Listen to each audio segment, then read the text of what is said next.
تعلقات کو بہتر کرنے کی پاکستان کی جو پازیٹیو ایک کوشش کی گئی تھی اس کا اتنا نیگیٹو جواب آیا ہے. یہ حرکتیں پاکستان کو ڈرانے کے لیے تو نہیں کی جا رہی کہ اس کے بعد مذاکرات کی بات ہی نہ کی جائے, جس پر بات کرنے کے لیے بھارت کے پاس کچھ ہے ہی نہیں. دیکھیے یہ ہندوستان ہی کے خلاف جائے گی, کیونکہ ہم نے کوئی دھمکی نہیں دی, ہم نے کوئی غلط بات نہیں کی. ہم ہمیشہ کہتے ہیں کہ آئے مل بیٹھ کے سارے مسائل کا حل ڈھونڈ لیتے ہیں, بات کرتے ہیں.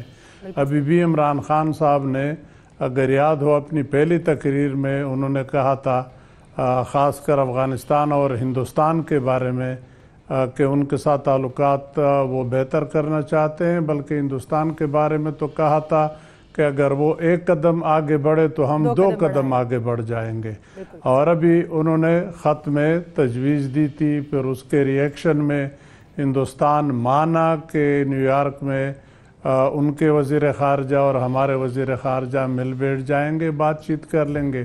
اور پھر اسی اپنی بات سے وہ پھیر گئے جو کہ انپریسیڈنٹڈ شاید ہو ڈپلومیٹک ریلیشنز میں, کہ ایک مرتبہ آپ وعدہ کر لیتے ہیں پھر اسے بغیر کسی خاص وجہ کے آپ بہانے ڈھونڈتے ہیں, اس پہ آپ اس کو کینسل کراتے ہیں.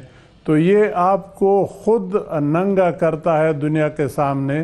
حالانکہ ابھی تک ہندوستان پاکستان کو الزام لگاتا تھا ٹیررزم کا اور باقی چیزوں کا. ہم کہتے ہیں ہم سب چیزوں پہ بات کرنے کو تیار ہیں, آؤ مل بیٹھ کے کشمیر سمیت سب چیزوں پہ بات چیت کرتے ہیں.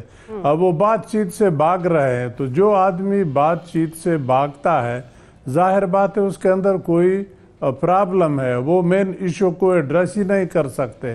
مجھے لگتا ہے ہندوستان کے پاس کسی بھی ایشو کے بارے میں جب بات چیت ہوگی تو کوئی سالڈ بات شاید نہیں ہے. خاص کر کشمیر کے بارے میں آپ دیکھ لیں, کشمیر میں لوکل اپرائزنگ ہے, وہ کتنا بھی پاکستان کو مورد الزام ٹھہرانے کی کوشش کرے لیکن دنیا اب ماننے کو تیار نہیں ہے. دنیا کے پاس اور بھی شواہد آ گئے ہیں کہ کشمیری لوگ خود اٹھ کھڑے ہوئے ہیں. وہاں پہ ہندوستان کی کتنی زیادہ فوج وہاں ہے جو روز مظالم کرتے ہیں, تو ان کا کیا جواب دیں گے؟ ہم تو سب کچھ ہندوستان کے کہنے کے باوجود کہتے آ رہے ہیں کہ آئے مل بیٹھ کے بات چیت کے ذریعے مسئلے حل کرتے ہیں.